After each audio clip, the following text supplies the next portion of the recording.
우리 하나님 말씀을 함께 보겠습니다. 사도행전 4장 같이 볼까요? 네, 우리 9절부터 우리 교독으로 주님의 말씀을 좀 볼게요. 네, 함께 말씀 열어주시겠습니까? 네, 고맙습니다. 교독으로 하나님 말씀을 우리 힘있게 사도행전의 말씀입니다. 9절입니다. 구원을 받았느냐고 오늘 우리에게 질문한다면, 여러분 읽어주세요. 시작. 모든 이스라엘 백성들을 알라. 너희가 십자가에 못 박고 하나님이 죽은 자 가운데서 살리신 나사렛 예수 그리스도의 이름으로 이 사람이 건강하게 되어 너희 앞에 섰느니라. 이 예수는 너희 건축자들의 버린 돌로서 집 모퉁이의 머릿돌이 되었느니라.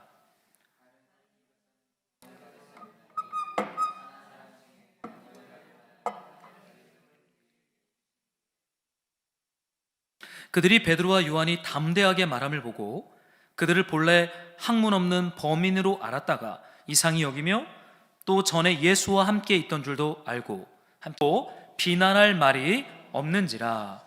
예, 아멘. 네, 오늘은 진정 힘 있는 삶으로라고 하는 제목으로 우리 하나님 말씀을 함께 나누도록 하겠습니다. 네, 좀 비가 오는 것 같아요. 빗소리가 찬양하는데 세니까 좋더라고요. 성령님 오신 줄 알고 오늘 찬양이 뜨거운 건가 아니면 성령님 오신 건가 빗소리였어요. 저 빗소리 좋아합니다. 빗소리 정말 좋아하는 소리 중에 하나인데 오늘 비가 와서 참 감사합니다. 여러분 한 주간 잘 지내셨습니까? 한 주 한 주가 이렇게 빨리 돌아오는 것 같아요. 그래도 이렇게 함께 모여 예배하고 함께 주님 앞에 나아갈 수 있는 공동체가 있는 것으로 인해 주님 앞에 감사하고 기쁨이 있습니다. 네, 오늘은 이 사도행전 진짜 힘 있는 삶이 뭘까 좀 이 질문을 던지면서 좀 말씀하다. 예수님 믿는 이 여정 속에서 우리가 믿는 이유가 뭐예요? 우리가 열심히 기도도 하고 말씀도 읽고 말씀 공부도 하고 제자 훈련도 받고 그렇게 우리가 믿음과 신앙의 여정 속에 열심을 내는, 여러분 그 목표와 목적이 무엇입니까? 무엇을 바라보면서 우리가 열심을 내요? 왜 열심을 내야 됩니까? 그 질문이잖아요. 여러분 세상 사람들은 얼마나 열심히 사는지 몰라요. 근데 그분들은요 목표가 명확합니다. 그분들과 교제하면요 새벽에 일찍 일어나서 열심히 살고 성실하게 사는 삶의 목표는 하나예요. 성공하는 것이죠. 성공이 무엇입니까? 그분들의 입장에서는 돈도 많이 벌고 경쟁력 있고 힘 있는 삶을 그분들은 목표로 열심히 공부하고 열심히 준비하고 그 목표를 향해 달려가요. 그거 다 그렇게 열심히 직장과 일터에서 다 그렇게들 여러분 사시잖아요. 근데 우리가 예수님을 믿는 그 열심과 그 목적과 목표가 뭐냐라는, 세상 사람들이 가지고 있는 그 목표와 기준과 비슷하다면 어쩌면 예수 믿고 따라가는 이 여정이 힘 빠지지 않을까라는 생각을 들어요. 왜냐면 예수님을 열심히 믿고 말씀을 열심히 묵상하면 세상 사람들이 열심히 일하고 경쟁력 있게 무언가를 준비하는 것처럼 우리네 삶에 그들이 기대하는 힘 있는 것들이 상급과 보답과 보상으로 꼭 주어지는 것만은 아니기 때문이에요. 그 아이러니하잖아요. 예수님 믿지도 않는데 악한 사람들이 얼마나 더 그들의 기준으로 볼 때 힘 있는 삶을 여러분 삽니까?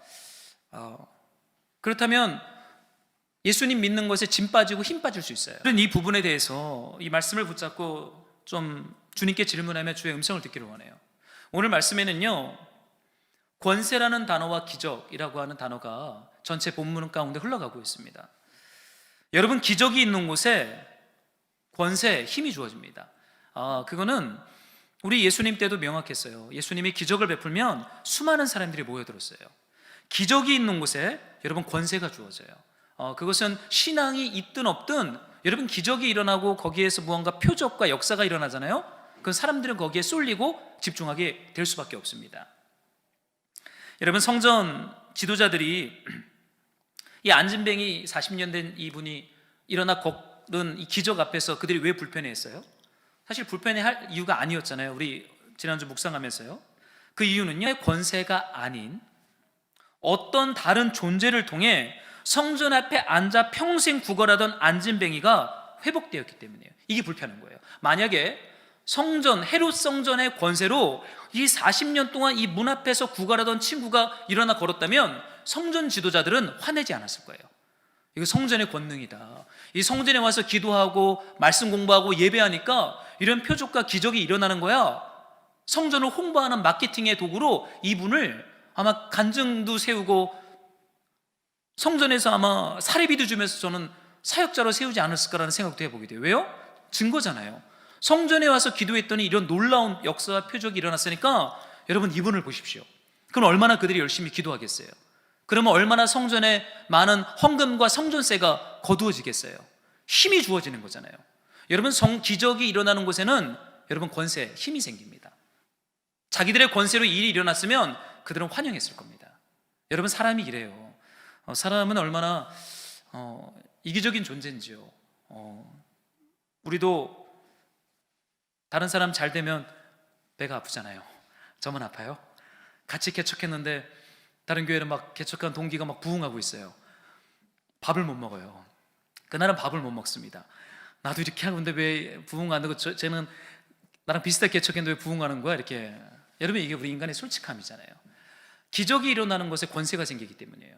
여러분 이것은 세상도 동일해요. 어떤 주식에 대해서 누군가가 기적이 일어났다고 말하면요 거기에 다 쏠림 현상이 일어납니다. 힘이 생기잖아요. 그 사람이 추천한 항목이 거예요. 그렇죠? 주식을 안 해서 모르시죠? 물론 저도 안 해요. 들은 풍월이 있어서 잠깐 말씀을 드리는 것 뿐입니다. 복권방으로 얘기하면 더 비유가 우리 쉽게 올 것 같아요. 저기 1등 나왔더라. 거기 권세가 주어지는 거예요. 그 복권방에 가서 다 복권 사는 거죠. 복권방은 좀 이렇게 다가오시죠. 저도 복권 500원짜리 사보니까 알겠더라고요. 여러분 사람들은 기적에 집중합니다. 여러분들도 기적을 집중할 거예요. 저뿐만이 아니라. 저도 주님 앞에 교회 개척하고 기도하면서 기적이 있어서 정말로 주님의 교회가 부흥했으면 좋겠다는 바람이 솔직하게 있어요. 하나님이 기적과 역사를 행하셔야 되는 거잖아요. 교회는요. 그런데 여러분 오늘 본문의 말씀을 봤더니 안진뱅이가 일어나 걷고 뛰고 하나님을 찬양하니까 성전 지도자들은 화가 났고 회중들은 성전에 기도하러 오는 회중들은 환호합니다. 야, 이 기적의 근원이 뭐야? 야, 그 웅성웅성되면 이제 모여들기 시작하는 거죠. 꼭 일으킨 당사자들 본문 한번 잘 보세요. 그들이 별로 놀라질 않아요. 이 안진뱅이가 일어나 걷고 뛰고 찬양하는데 저 같으면 그 사람을 앞에 세우고 전 전도할 것 같아요. 봐라, 예수 믿으니까 이런 역사 표적이 일어나잖아. 빨리 다 예수 믿고 회개하고 이렇게 전도의 도구로 사용할 만하잖아요. 근데 베드로와 요한은 그 일어나 걸은 그 사람한테 별로 집중하지 않는 것 같아요. 독특하죠. 그들은 자신들 눈앞에 일어난 기적을 통해서 자신들이 어떠한 존재인지 성전과 회중들에게 자신을 증명하려고 하지 않습니다. 이게 역설이에요. 여러분 생각해 보세요. 제가 기도해 줬는데 누군가가 회복되고 병이 고쳐졌어요. 그럼 어떡하겠어요? 그 병 고침을 받은 분이 분명하고 저 자신을 컨펌해 주는 분명한, 근데 베드로와 요한은 그렇지 않다라는 거예요. 이 더 큰 힘과 권세를 이게 멋있는 사람들이에요. 왜냐하면 그들의 관심은 기적이 아니기 때문이에요. 신앙의 목표와 믿음의 목표는 우리네 삶에 기적이 일어났고 그것을 통해서 우리가 더 큰 권세와 힘을 가지게 되고 그것을 통해서 내가 증명되어지고 내가 이런 사람이야 라고 세상에게 자랑할 만한 역사와 기적이 일어나는 것이 믿음과 신앙의 목표는 아니라는 거예요. 그걸 베드로가 보여주고 있어요. 만약에 그것이 목표라면 그 안진뱅이는 평생 베드로와 요한만 따라다니면 돼요. 그럼 사역과 부흥은 절로 일어납니다. 근데 우리 예수님 기적을 베푸시면 항상 도망치듯이 하셨어요. 한번 말씀 10절 한 번만 좀 다시 PPT 한 번만 열어줄 수 있어요? 네네. 제가 오늘 포인터가 없어서 우리 함께 읽어보겠습니다. 시작. 알라, 너희가 십자가에 못 박고 하나님이 죽은 자 가운데서 살리신 나사렛 예수 그리스도의 이름으로 이 사람이 건강하게 되어 너희 앞에 섰느니라. 너희가 십자가에 못 박고 하나님이 죽은 자 가운데서 살리신 나사렛 예수 그리스도의 이름으로 이 사람이 건강하게 되었다. 이걸 담담하게 이 진리를 말해요. 이 기적이 일어난 사람에게 집중하지 않아요. 너희가 못 박은 그 그리스도 예수의 이름으로 이렇게 된 거야. 포인트는 어디에 있어요? 예수 그리스도 그분의 완전, 여러분 예수님의 이름이에요. 예수님의 이름입니다. 40년 동안 걷지 못하던 병자가 일어나 걷고 뛰는 그 기적이 아니라 십자가에 못 박힌 예수 그리스도의 이름이 강조되고 여러분 선포되고 있어요. 여러분 생각해 보십시오. 십자가에 못 박힌 그리스도를 말하면 지금 상황이 어떤지 여러분 잘 생각하셔야 돼요. 사도들은 더 위험해집니다. 지금 예수님 말하면 안 돼요. 지금 이 분위기에서는요. 왜냐하면 성전의 권세로 일어난 것이 아니기 때문에 잔뜩 그들이 화가 나 있어요. 근데 거기서 예수님의 이름으로 일어났다고 말하면 불에 기름을 붓는 격입니다. 여러분, 이 발언은 성전에서 기도했더니 이렇게 하나님이 일으켜 주셨나 봐요, 이렇게 얘기를 해야 돼요. 지금 베드로와 요한이 얘기하는 내용은 점점 더 전혀 힘을 더 얻을 수 있는 내용이 아니에요. 힘을 얻을 수 있는 내용이 전혀 아닙니다. 여차하면 이 발언을 하는 사람들은 예수님처럼 신성 모독죄로 십자가에 못 박힐 수 있어요. 그렇잖아요. 여러분 같으면 그렇게 얘기할 수 있겠어요? 회사에서 뭔가 일어났는데 내가 기도해서 이렇게 됐어요 얘기 못 하잖아요. 여러분, 이 베드로와 요한 사도들, 교회 공동체가 여러분 얼마나 담대해요. 그들은 기적에는 별 관심 없고 십자가에 못 박힌 예수 그리스도, 그분에게 온통 그들의 마음, 위험해질 수 있음에도 불구하고 십자가에 못 박힌 예수 그리스도의 이름을, 이 병자가 죽음의 권세에서 놓여서 일어나게 된 것이 십자가에 못 박힌 예수 그리스도 이름의 권세로부터 온 것임을 담대하게 여러분 얘기해요. 사랑하는 말씀으로 동역자 여러분, 믿음의 여정 위에서 여러분 참으로 얻고자 하는 것이 무엇입니까? 예수님을 믿는 여정 속에서 우리 삶이 점점 더 힘이 있어지고 우리 삶에 점점 더 권세가 주어진다는 것이 여러분 뭐냐고요? 이거 우리의 목표잖아요.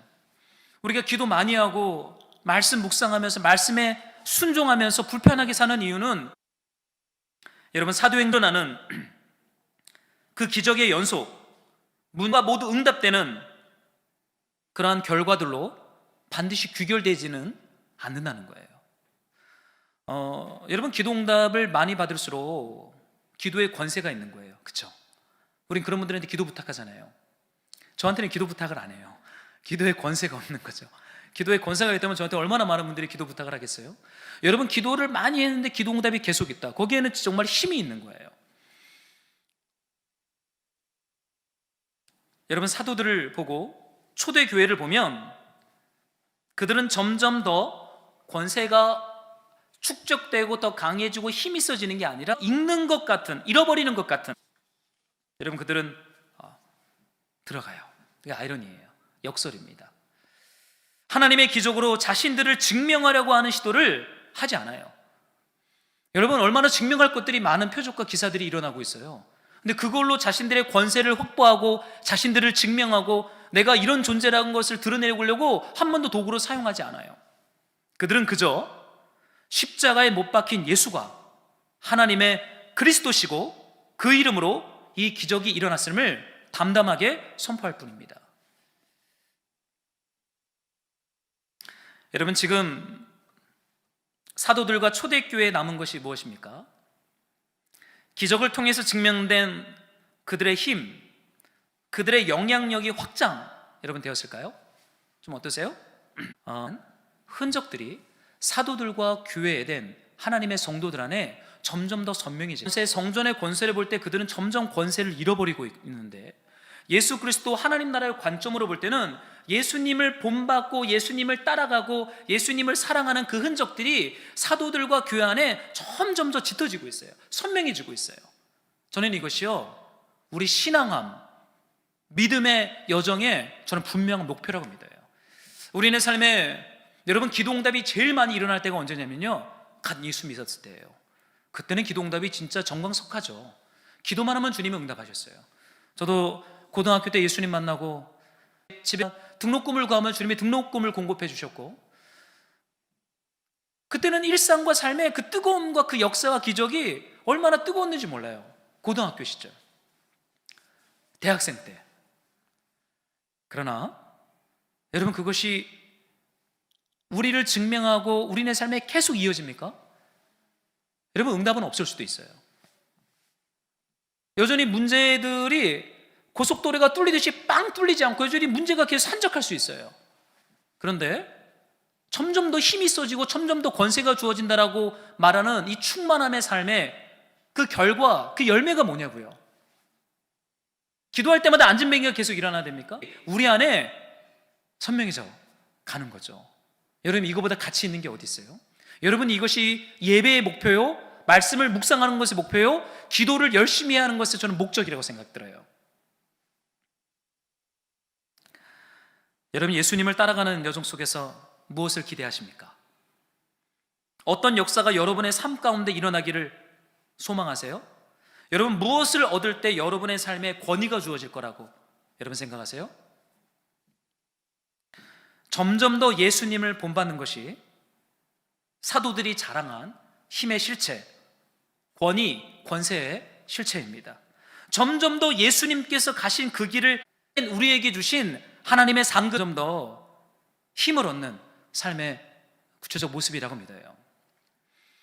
여러분, 요한계시록을 보면, 전 요한계시록을 참 좋아해요. 요한계시록을 읽고 요한계시록에 관련된 책들을 보고 오는 걸 참 좋아합니다. 근데 오늘 베드로와 요한이 있잖아요. 근데 여러분, 12사도 중에 마지막까지 살아남은 사람은 요한입니다. 다 죽었어요. 요한이 마지막 사도로 반모섬에 유배를 당하지 않습니까? 이 안진뱅이를 일으켰던 그 기적의 현장에 있던 요한, 여러분 생각을 해보세요. 요한은 노년이 되어서 소아시아 지역의 7교회, 앱서보드 사빌라, 앞글자만 따서 이렇게 외웠는데요, 7교회를 목회하던 사도였잖아요. 그 지역의 영적 지도자였어요. 그런데 여러분, 요한이 로마의 도미티안 황제가 신들을 신성시합니다. 하나님의 아들이라고 말해요. 동전에도 새겼고 이름 앞에 붙이기 시작합니다. 근데 기독신앙을 가진 초대교회의 고백은 주 예수 그리스도 이외에는 어느 누구도 우리의 주님이 될 수 없어요. 이건 우리의 절대신앙이고 절대 고백이잖아요. 그 고백을 교회들이 고수하고 유지합니다. 그래서 받은 결과가 뭐예요? 그렇게 믿음을 지켰고 말씀에 순종했고 주님을 따라갔던 그 결과가 무엇입니까? 역사에 의하면 소아시아 7교회는 다 문을 닫아요. 다 흩어져야 했습니다. 그 지역의 사도였던 요한은 반모라고 하는 그 섬의 유배를 당하죠. 갇히게 돼요. 힘이 빠져요. 가난해져요. 어땠을 것 같아요? 여러분이 그런 사역자였으면요. 저는 깊은 패배감에 빠졌을 것 같아요. 내가 이렇게까지 믿고 열심으로 주를 위해 살았는데 내 노고? 요한이 거기서 이렇게 반응을 해요. 여러분, 5장 4절을 한 번만 좀 읽어주십시오. 함께 시작. 내가 크게 울었더니. 여러분, 굳이 성경을 기록하는데 저런 감정적 표현을 하나님이 사실 쓰실 필요는 없잖아요. 그냥 울었다. 근데 크게 울었다. 요한의 감정을 하나님이 저렇게 표현해 주세요. 크게 울었다. 교회 문 다 닫고 동역자들 다 죽었고 패배자처럼 반모섬에 유배당하니까 크게 울었다. 하나님이 보이지 않는 거죠. 그런데 하나님이 요한에게 하나님을 계시해 주는데 그 다음에 이런 말씀이 있어요. 5절을 한번 열어주세요. 제가 읽어드릴게요. 장로 중에 한 사람이 내게 말하되 울지 말라. 유다 지파의 사자 다윗의 뿌리가 이겼으니. 여러분, 그리스도의 모습이 두 번째로 계시되어지죠. 그 모습은 뭐예요? 일찍 죽임당한 어린 양. 저는 이 말씀 보다가요, 제가 이걸 신대원 졸업하고 요한계시록 공부할 때 여러분, 사자가 어린 양이 됩니다. 여러분, 그리스도는 사자예요. 동물의 왕입니다. 온 땅을 창조하신 창조주예요. 그리고 온 땅을 구원하신 메시아예요. 그리고 앞으로 온 땅을 심판할 심판주이십니다. 그리고 앞으로 온 땅을 하나님이 보시기에 좋은 에덴의 첫 모습으로 복원하고 회복할 그리스도세요. 그분에게는 권세가 있어요. 그분에게는 힘이 있어요. 그분을 대적할 만한 어떠한 권세도 없어요. 그분은 사자예요. 그런데 그 사자가 어떻게 하나님의 뜻 앞에 순종합니까? 일찍 죽임당하는 힘없는 어린 양의 모습으로 십자가에 못 박혀요. 여러분, 이것이 하나님 나라의 이김, 승리라고 말하고 있어요. 여러분, 한번 생각해 보세요. 여러분, 우리는 사자처럼 단번에 세상의 악을 진멸하고 승리를 쟁취할 수 있는 권세를 구합니다.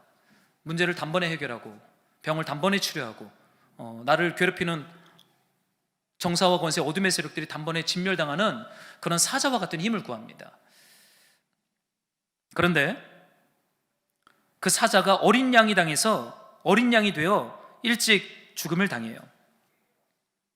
여러분, 이것이 우리 하나님의 모습이세요. 우리 예수님의 모습입니다. 사자가 힘이 빠지고 권세를 잃어서 힘없는 어린 양이 된 것 같죠. 근데 여러분, 이것이요, 온 땅을 구원하시고 온 땅을 회복하시고 저와 여러분을 치료하시고 죽었던 40년 동안 걷지 못했던 죽음의 사륙에 사로잡혔던 이 안진뱅을 일으켜 걷게 했던 힘은 사자가 어린 양이 되어 십자가에 못 박히는 이 약함의 권세를 통해서 하나님은 우리 안에 승리를, 이김을, 구원을 가지고 오셨어요. 예수님께서 무력하게 힘이 없어 십자가에 달려 패배한 것처럼 보이지만 실상은 온 세상의 죄를 무력화시키고 그 죄의 권세를 깨트리시기 위한 하나님의 지혜가 십자가에 달린 여러분 그리스도였던 것입니다. 여러분, 예수님 믿고 따라가는 여정 속에 우리가 점점 힘을 얻고 권세를 얻는 모습은 점점 더 강력한 사자가 되는 게 아닙니다. 우리는 점점 더 힘이 빠져서 하나님의 말씀과 뜻 앞에 순종할 수 있는 어린 양이 되어가는 것이 여러분 진짜 힘 있는 것이고 권세를 얻는 것이고 하나님의 이김과 승리를 경험하는 열쇠라고 말하고 있죠. 여러분, 힘 있는 사자를 추구하는 세상은 힘없이 십자가에 달린 어린 양 예수를 받아들일 수 없어요. 매력이 없기 때문에. 세상은 힘 있는 사자가 되려고 합니다. 그런데 힘없이 어린 양이 되어 십자가에 못 박힌 그분 예수님 안에 하나님의 승리와 하나님의 지혜와 하나님의 영광이 있다고 하니 그게 무슨 매력이 있겠냐고요. 우리는 지금 이런 힘을 구하는데 어린 양을 보라고 말씀하시니, 그러니 성전의 지도자들은 그리스도를 거절하는 거죠. 버린 돌로 여기는 것입니다. 저는 요한계시록에서요, 저 계시된 그리스도의 저 환상 앞에서 저는 소망을 발견했을 거라고 믿어요. 교회들이 다 문을 닫고 흩어졌고 사랑하는 열한 사도 친구들은 다 순교를 당했고 홀로 남은 그 자리에서 사자가 어린 양이 되는 저 복음의 비밀을 주님이 요한을 통해서 완성하고 교회들에게 저걸 서신으로 보내지 않습니까? 여러분, 이것이 진짜 힘 있는 삶의 끝자락에서 얻는 상급이요, 영광이요, 결과라는 거 주님은 요한을 통해서 말하고 있어요. 사랑하는 말씀으로 동역자 여러분, 점점 더 힘을 얻는 삶, 점점 더 권세를 얻는 삶은 내가 기도한 대로, 내가 원하는 대로 모든 상황과 환경을 컨트롤하고 조종할 수 있는 힘이 나에게 주어지는 것은 아닙니다. 여러분, 베드로 아시죠? 지금 안진뱅이를 일으켰던 그 사도, 성질이 불같잖아요. 베드로는 사자 같은 사람이에요. 진짜 불같은 사람입니다. 예수님 잡으러 왔다고 종의 귀를 칼로 잘라버리는 성질이 불같은 사람. 근데 베드로가 디베레 바다에서 도망쳐서 예수님 배반한 것 때문에 낙심하고 있을 때 예수님 베드로를 회복시키잖아요. 아침 조반과 언약의 말씀을 통해서 베드로를 이렇게 확 회복하세요. 힘 있는 삶으로 만드세요. 근데 그 다음에 마지막에 줬던 말씀이 참 저에게 참 부담이 되었던 말씀인데, 그게 뭐냐면, 베드로야, 네가 젊었을 때는 원하는 곳으로 다녔지만 이제는 남이 너에게 띠를 띄우고 네가 원치 않는 곳으로 끌고 갈 것이다. 이게 네 인생의 후반기에 주어질 삶의 모습이야라는 거예요. 무슨 말이에요? 이전에는 내가 원하는 대로 먹고 싶은 거 먹고 가고 싶은 데 가고 살고 싶은 대로 살았어요. 그런데 이제는 회복된 부활의 주님을 만난 베드로는요, 다른 사람이 베드로의 목에 띠를 띄운대요. 그 띠를 어떻게 설명해야 될까요? 아무튼 이렇게 모가지에 뭔가를 딱 걸어서요, 베드로는 동쪽으로 가고 싶은데 다른 사람들이 서쪽으로 끌고 가면 베드로가 어쩔 수 없이 서쪽으로 끌려가는 거예요. 이게 사도의 삶이래요. 이게 교회의 삶이래요. 남이 너에게 띠 띄우고 네가 원치 않는 곳으로 가게 될 것이다. 이제는 힘 있던 사자가 어린 양이 되지 않고서는 그 길을 가지 못하는 것이죠. 여러분, 하나님의 말씀 앞에 우리가 자복함으로 깨어져서 이제는 그분이 우리에게 띄운 띠를 따라 그분을 따라가는 삶이 정말로 영광스럽고 힘 있는 교회된 신자의 삶이라고 주님은 말하고 있어요. 여러분 어떻습니까? 예수님 믿는 여정 속에서 여러분 무엇을 기대하십니까? 여러분 무엇을 얻고 싶으십니까? 힘 있는 사자와 같은 영광을 구하십니까? 그럼 예수님 구하면 안 될 것 같아요. 그 방식은 세상의 방식을 따라가야 얻을 수 있어요. 예수님을 믿고 따라가는 여정에서는 우리는 어린 양이 될 거예요. 우리가 원하고 우리가 누리고 싶어했던 그 영광스러운 사자의 모습은 사실은 예수님을 따라가는 믿음, 신자, 교회됨의 여정 속에서는 사실은 그런 삶은 허락되지 않습니다. 아이러니하죠. 그런데 여러분 거기에는 영광이 있어요. 베드로가 이렇게 얘기합니다. 우리 사도행전 4장 11절을 한 번만 더 좀 열어주실래요? 우리 한번 같이 읽어보겠습니다. 여러분 성경을 보면서 같이 읽어볼까요? 11절 시작. 이 예수는 너희 건축자들의 버린 돌로서 집 모퉁이의 머릿돌이 되었느니라. 12절 제가 한번 더 읽겠습니다. 다른 이로서는 구원을 받을 수 없나니 천하 사람 중에 구원을 받을 만한 다른 이름을 우리에게 주신 일이 없음이라 하였더라. 여러분 예수님이 가신 길은 사실 매력 없어요. 그리고 힘이 없어 보여서 사람들에게 버린 패입니다. 버린 돌이에요. 매력이 없으니까 버리는 거죠. 이 예수는 너희 건축자들의 버린 돌이다. 버림받았어요. 여러분 사람에게 버림당한 경험은 없으시죠? 없잖아요. 우리가 뭐 그런 경험이 있겠어요? 여러분 버림을 당한 상처는 정말 씻을 수 없는 상처가 됩니다. 그런데 여러분 잘 생각해 보세요. 하나님이신 그리스도 예수께서 사람에게 버림을 당했어요. 창조주이신 하나님이 피조물인 사람에게 버림을 당했어요. 왜요? 힘없어 보이고 매력이 없으니까. 여러분 논리적으로 맞질 않아요. 창조주가 피조물을 버릴 수는 있지만 피조물이 창조주를 거절하거나 버릴 수는 없어요. 그거는 이해될 수 없는 논리입니다. 그런데 충격적인 것은 권세가 있는 하나님이, 권세가 있는 창조주 하나님이 어떤 권세도 가지고 있지 않은 피조물에게 버림을 당하는 자리까지 내려갔다는 거예요. 여러분 한번 상상해 보세요. 하나님이 돌멩이에게 버림을 당해요. 하나님이 권세 힘도 없는 강아지에게 버림을 당해요. 사람에게 버림을 당해요. 지금 그 말씀을 하고 있는 거예요. 우리 아이들을 키우고 있지만 애들이 부모를 버릴 수 있는 힘은 없죠. 약하니까. 근데 가끔 저는 토요일날 이제 교회에 계속 있어서 토요일날 가끔 애들하고 아내만 이렇게 놀러 갈 때가 있습니다. 저는 이제 설교 준비하고 교회를 이제 지키다 보니까. 그럼 놀러 가서 맛있는 거를 먹다 보면요, 가끔 아빠 얘기를 할 때가 있대요. 아빠도 같이 왔으면 좋겠다. 다음엔 아빠도 같이 오면 좋겠다. 그런 얘기를 해요. 그럼 다 놀고 밤에 와서 만나면 그 얘기를 해주면 얼마나 그 뿌듯한지 몰라요. 그 맛있는 거를 안 먹고 같이 놀러 가지 못했어도 이 마음이 참 든든합니다. 그럼 제가 물어보죠. 둘째 온유도 나를 찾았어? 이렇게 물어봐요. 전혀 안 찾는데요. 걔는 뭐 노는 게 너무 좋고 맛있는 게 너무 좋고 장난감이 너무 좋아서 아빠가 있든 말든 안 찾는데요. 근데 제 앞에 오면 저 앞에서 굉장히 애교를 많이 부리거든요. 근데 안 보이면 전혀 저를 찾질 않아요. 서운하죠. 여러분 사람이 자식한테 그런데 여러분 생각해 보세요. 창조주 하나님이 그분의 형상과 모양을 따라 우리를 당신의 자녀됨으로 만들었어요. 그리고 십자가에 당신의 아들을 못 박히셔서 우리를 구원하시고 우리를 회복하셨고 우리를 아들로 입양하셨어요. 아들의 권세를 회복했어요. 그런데 그 아들들이 하나님의 방식이 너무 초라하고 매력 없다고 그분을 버린 거예요. 집 짓다가 저 돌멩이 못 쓰겠다 갖다 버린 돌이 돼버린 거예요. 여러분 창조주는 충격이었을 것 같아요. 이건 굉장한 거절을 떠나서 모욕이고 이건 분노해도 괜찮아요.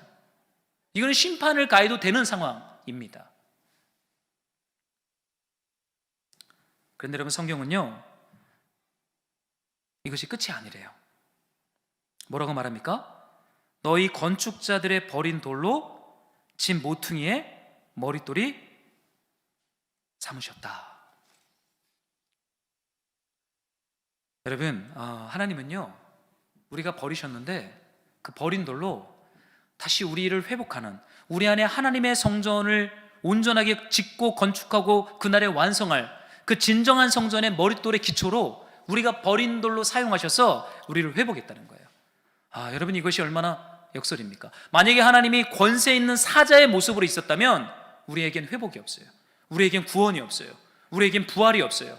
우리는 여전히 나만 아는 사람으로서의 본분을 잃어버린 죄인 중에 괴수의 모습으로 우리는 계속 망가진 모습으로 살 수밖에 없어요. 여러분, 예수님은 하나님과 동등됨을 여길 것으로 여기지 않고 자기 몸을 버린 돌이 되어서 우리의 머릿돌이 되신 분입니다. 여러분, 이것이요, 하나님의 지혜예요. 여러분, 이게 진짜 권세 있는 분이십니다. 여러분, 이사야가 이렇게 말하고 있어요. 우리 한번 이사야 5장을 한번 좀 열어주시겠습니까? 맨 끝에 있는 말씀이에요. 안 열리나요? 네네, 고맙습니다. 3절, 앞에 있는 3절을 5절을 좀 한번 여러분들이 함께 읽어주시기 바랍니다. 이사야 53장 5절. 네, 함께 읽겠습니다. 시작.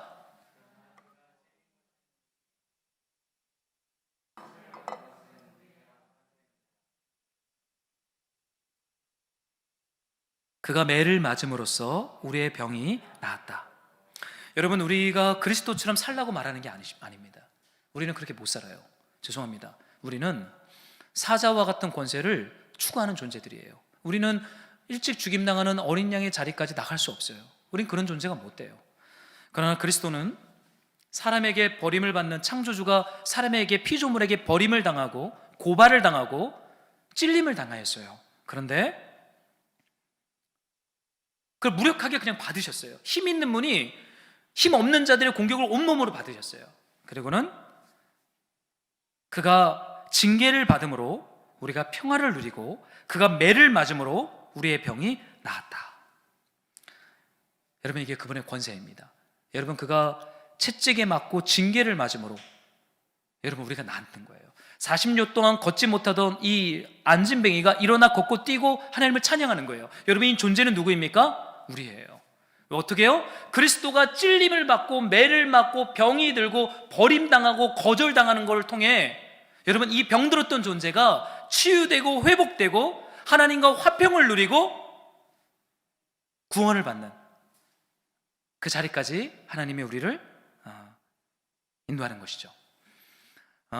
사랑하는 말씀으로 동역자 여러분, 이게 진짜 권세 있는 분의 삶이고 열매입니다. 교회는 이분을 본받는 거예요. 이분을 따라가는 거예요. 그렇다고 해서 무력하게 가난하게 살라고 말하는 것은 아닙니다. 우리의 방향성은 이 그리스도를 본받고 그리스도를 따라가는 그 열매와 흔적들로 우리 삶이 가득 채워질 때 여러분, 이거 진짜 힘있고 영광스러운 상급으로 충만한 존재가 되는 것이죠. 사도행전 4장 13절에 이렇게 변증하고 복음을 전하는 베드로를 보면서 성전 지도자들이 놀래요. 제가 좀 읽어드릴게요. 그들이 베드로와 요한이 담대하게 말함을 보고 그들을 본래 학문 없는 범인으로 알았다가 이상히 여기며 또 전에 예수와 함께 있던 줄도 알고. 여러분, 갈릴리 사도들은 학문 없는 범인이에요. 그러나 유다 지파의 사자가 일찍 죽임당하는 어린 양의 자리로 내려가는 그분이 징계를 받고 매를 맞음으로 학문 없는 범인이 하나님의 나라를 증언하는 사도로 세우십니다. 사랑하는 말씀으로 동역자 여러분, 그분이 버린 돌이 되어서 버림패였고 버린 돌이었던 우리가 하나님 나라의 머릿돌, 교회의 기초로 주님이 우리를 부르세요. 저는 이것이 은혜라고 믿어요. 여러분, 하나님의 나라는 너무 우리 안에 있는 탁월함과 우리 안에 있는 부유함과 우리 안에 있는 강함이 축적돼서 경쟁력 있어질 때 우리가 하나님께 영광을 돌리고 하나님을 위해 사는 것은 아닌 것 같아요. 여러분, 우리가 여전히 부족하고 여전히 학문 없는 범인이고 여전히 갈릴리 나사렛 출신이지만 버린 돌이신 그리스도로 말미암아 주님이 그들을, 학문 없는 범인을 세상을 감동시키는 하나님의 나라를 증언하는 충성된 제자로 주님이 세우는 것을 보게 됩니다. 여러분, 너무 힘 있는 것들이 우리의 삶에 붙잡히지 않아도 너무 위축될 필요 없어요. 그것이 우리의 삶의 목표가 아니기 때문에 우리는 그리스도입니다. 그리스도로 가득 차고 그리스도로 충만하고 그리스도로 가득한 그 상급, 그 은혜, 그것이 우리를 진정 힘있고 부유한 존재로 세워가는 줄로 믿어요.